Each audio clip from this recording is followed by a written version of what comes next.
ex-revolutionary brothers and sisters. It is I, King X, the fearless leader.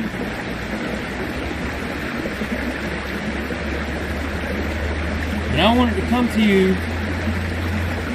before I get started with anything in this video and recap something that the ex-revolution has shared with you twice already in the past. Once about 10 months ago, and then the second time on the 3rd of January 2020, this year, this month, about a week or so ago. Now, I want to recap now and bring you up to speed on where we are at now. You two watching at home. So, we're going to show you the predictions of Nostradamus and of King X and everything else that you know that was in the Bible. All of this is coming true. So please sit back, relax, and enjoy, and I will be right back with you very shortly. Bid you adieu. My ex-revolutionary brothers and sisters all across the world. I just wanted to come to you real quick because I have put together this video, I have had my people put together this video to prove to you without a shadow of a doubt that everything that I am saying to you and have been saying to you is coming true. So without further ado, roll the clip, C&T, and I bid you adieu. King X out.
There is going to be that deceleration in growth. I think the recession story, which was evident through the course of the latter stages of last year, is rather overdone, but nevertheless, deceleration I think is nonetheless likely through the course of this year. So I think it's going to be a case of slower growth, political risk. I think the fiscal backdrop as well will also prove to play rather negatively in terms of the dollar. So I think it is a story where we are going to see a depreciation of the valley. Australian history is underway today as massive bushfires burn out of control there. Navy ships helped evacuate hundreds of people from beaches along the country's southeastern coast. And this is the town of Malakuta, which has been cut off for days by the devastating fires. More than 200 fires in all, burning in Australia's two most heavily populated states. That's New South Wales and Victoria. Extreme heat and strong winds are in the forecast for tomorrow, and that could literally fan the flames, which have already destroyed hundreds of homes and killed at least 19 people. Now, when we move over here toward America, this one right here, 5.3 out in the Pacific Ocean, is in a very odd spot. It's coming in at being very deep in terms of the kilometers in depth. Tonight, reports of civilian casualties at the Baghdad International Airport after a reported missile strike hit a cargo area, which shut the airport down. And tonight, we are learning a top Iranian commander was killed in a missile strike. This follows the stunning attack on the U.S. Embassy in Baghdad, one of the most fortified in the world. For 2 straight days, Iranian-backed militias and Iraqi supporters hurling rocks, setting embassy rooftops and guard posts on fire, and ramming bulletproof windows while chanting, "Down, down." I think the innate weakness of his foreign policy, which we've seen not just in the Middle East, but with respect to Russia and China, and certainly North Korea. North Korean dictator Kim Jong-un is threatening to unveil a new strategic weapon. He likes me, I like him, we get along.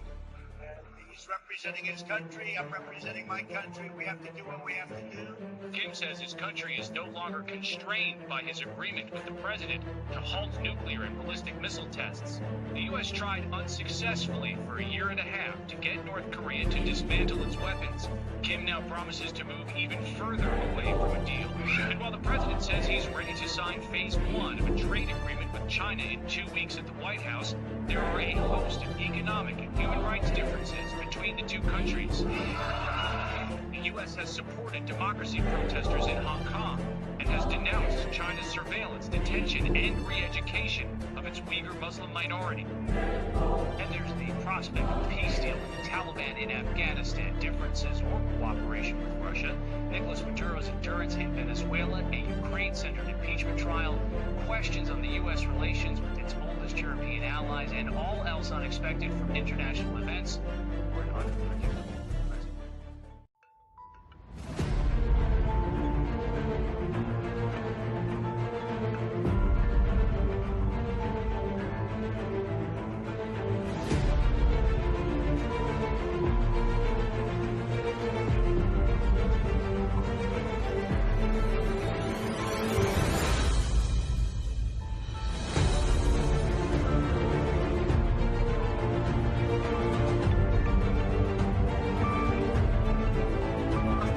The UK Parliament voting to pass, a final vote in fact, to pass the Brexit deal from Prime Minister Boris Johnson. Of course, the government having a huge majority in that regard. Let's bring in Nina dos Santos. Nina, what's the result of this vote? I have to say, a pass was expected. Yeah, it was expected. This is the third reading, so the final sort of trajectory of that withdrawal bill to go through the House of Commons before it gets bounced up to the upper house of Parliament, the House of Lords, for its first reading. The initial procedural start of that later on this afternoon. I can tell you that now that Boris Johnson has secured his big majority of 80, he's also managed to add 19 more votes to that. He has won this by a majority of 99, with 330 MPs voting in favour of passing the withdrawal agreement against 230.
Thank you.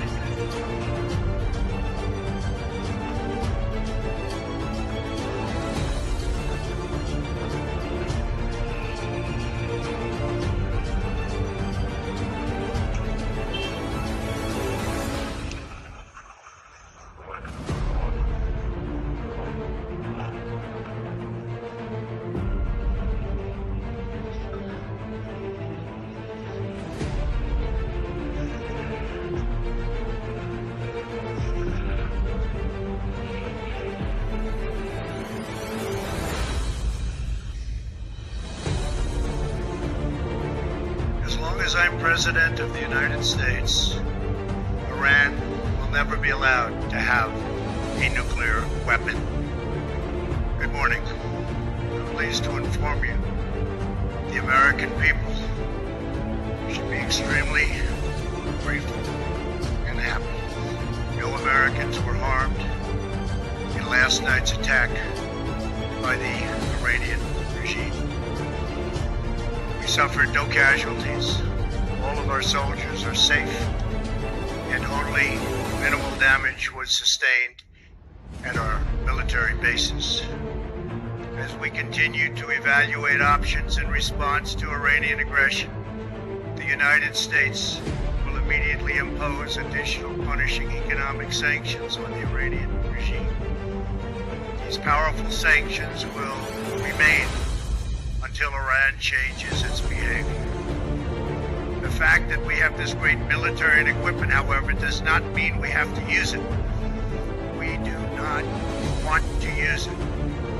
American strength, both military and economic, is the best deterrent. Missile strike is the likely cause of that plane crash in Iran, which National Security reporter Bill Ferries joins us now. Bill, I suspect we have more questions than answers.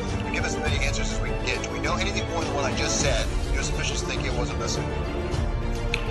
Not really. We did hear President Trump at a news conference just a few minutes before that story broke, saying that he had his doubts about the theory that it could have been a mechanical failure. He pointed out that he called it a very rough neighborhood. Obviously, on the night that this plane went down, for whatever reason, that was some of the most heavily watched airspace anywhere in the world, given the attack and the U.S. technology to detect it. So it would be an enormous coincidence if on the night of a strike like that, a plane happened to go down for a mechanical failure. Again, we're still looking for more reporting on this, but that does seem to be the belief among U.S. officials. Yeah, this is where we get to the questions we don't have answers for. As I understand, they were surface-to-surface missiles that were fired at those two bases in Iraq. They were not surface-to-air missiles. So it's likely a surface-to-surface missile would take down an aircraft accidentally? No, I think the thinking so far is that it would be a surface-to-air missile that, Iranian defense mechanisms that would have been turned on in case the U.S. somehow launched a response to the Iranian attack on the air base in Iraq. So this would have been presumably a precautionary measure by the Iranians that could have misfired. Again, this is a lot of speculation here. All we know at this point is that a lot of U.S. officials think that a missile is a more likely explanation for what happened. I'm Gail King, Tony Nicole, and Anthony Mason. The British royal family is reeling from an extraordinary new rift involving Prince Harry and Meghan Markle. The couple, as you may have heard now, is stepping down as senior members of the family will split their time between the UK and North America. One British tabloid calls it Brexit. Mark Phillips is at Buckingham Palace with more on this story. Mark, it doesn't seem like the royal family is very happy with the couple's decision, to put it mildly. No, Gail, good morning. Well, pick a reaction. Disappointed, hurt, angry, incandescent. All of those words have been used to describe the royal family's reaction here to Meghan and Harry's statement. It turns out it's not so much what they did, it's how they did it. Meghan and Harry were known to be unhappy. Now everybody is. They had been discussing how to distance themselves from the royal whirlwind, but went ahead and issued their statement on their own, and without clearing it with the upper reaches of the royal food chain, particularly the Queen. We intend to step back as senior members of the royal family, their statement said. We now plan to balance our time between the United Kingdom and North America. The palace countered. Discussions are at an early stage, the royal family said. These are complicated issues. Code 4, not so fast, kids. This is not how we do things around here. For Meghan and Harry, it was like a declaration of independence. They were just back in London after a carefree 6-week holiday escape in Canada. China is doing far more than keeping a very interested eye on tomorrow's important elections in Taiwan. In fact, they appear to be interfering in those elections. The regime spreading disinformation to stop the current president from being reelected.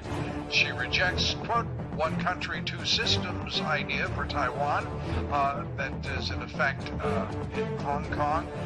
Is going to be fascinating to see what does or does not happen in that election. She is, of course, the favorite in the election.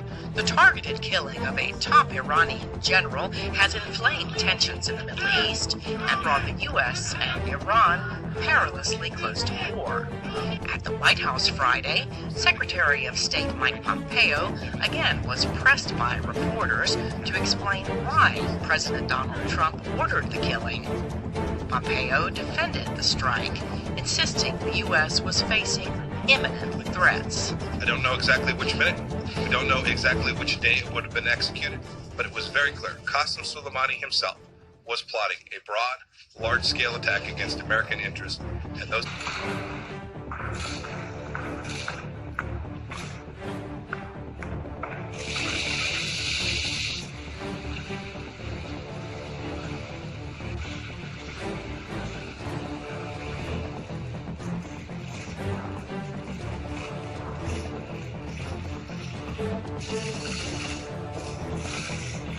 The destroyer was aggressively approached by a Russian Navy ship in the Arabian Sea yesterday.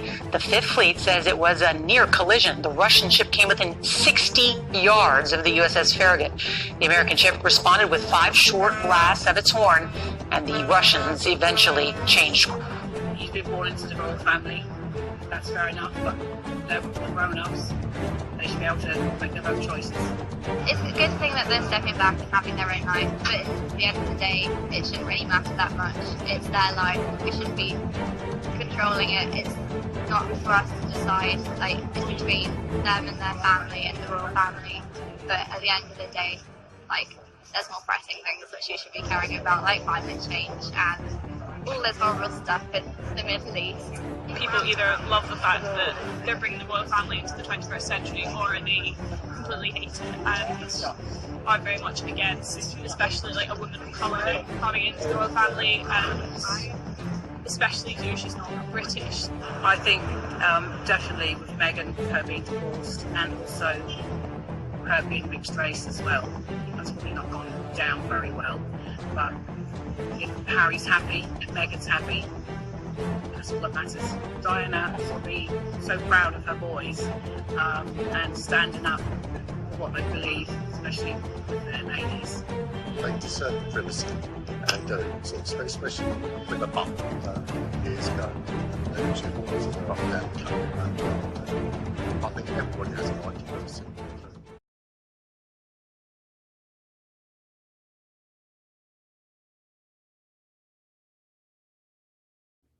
Hey, X-Revolution brothers and sisters. It's your fearless leader, King X. And I just wanted to come to you because I don't know if you know about the Planet X solar system sending Earth a little gift. But if you go outside and look up into the sky and look about southwest,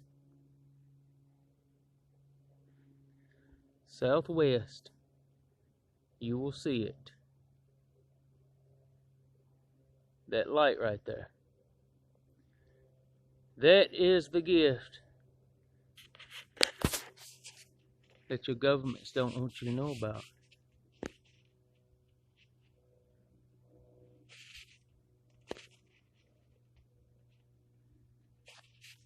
And it's coming. It's an asteroid. Go outside if it's dark where you're at. Wherever you're at, and look southwest, and you'll see it. A bright light in the sky.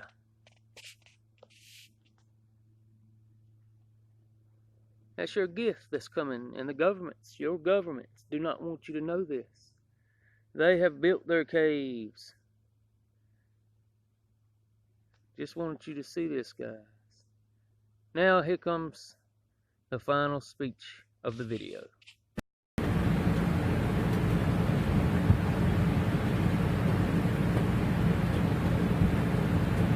Hello again, my ex-revolutionary brothers and sisters. It is I, your fearless leader, King X. And I really wanted to come to you at the end of this video to let you know that this will be my last transmission, I guess you could say, to you for a while. Yes, I am leaving again, but this time I am not going too far away, and I won't be faking my own death like before. I'm leaving because I have business to take care of. Business that is going to help the revolution, the X-revolution. You and I. It's going to help us take back our planet. But just because I am gone and started on my business doesn't mean that you have to stop. See, one man can't do this alone, people. One woman can't do this alone. It takes many to do this. Now, we've all seen everything that I have told you in this last year. We've all seen it come true. And I have been telling you this whole time. And only a handful of you was listening. What I want you to do, my ex-revolutionary brothers and sisters that are subscribed to the YouTube channel, The X-Revolution, since this will be the last video that I transmit to you or post for you to see for a while, I'll be back this year though. I'm not going away for a whole year. This is our year. This is the year of the revolution. This is the year of the new king. This is the year of a lot of things. And you have already seen it start to unfold. Now, before I go, I do want to tell you,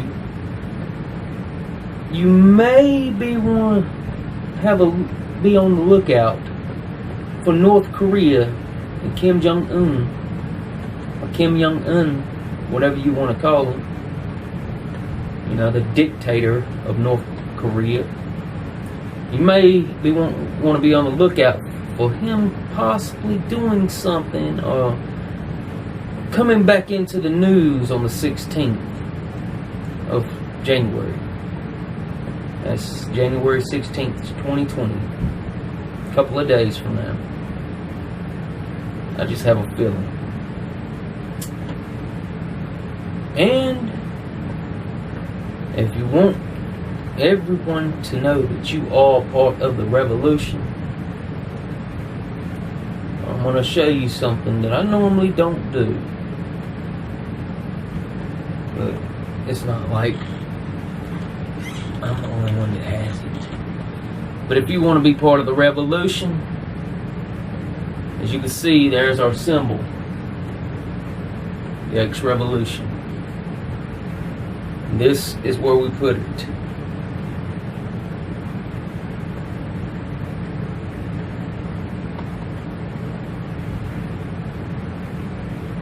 If you want to be revolution, get you a revolution stand. And people, please be safe. Now I'm going to leave you. Like I said, I will be back shortly. It may be more than a week or two, but it'll be shortly. I won't be gone for a whole year again. As I said, this is our year. And we, you and I, are the X-Revolution. And I am your fearless leader, King X. And if anyone, especially you, my Queen Elizabeth, need me, well, you'll know how to find me. Until then, I am your fearless leader, King X, and I bid you all adieu.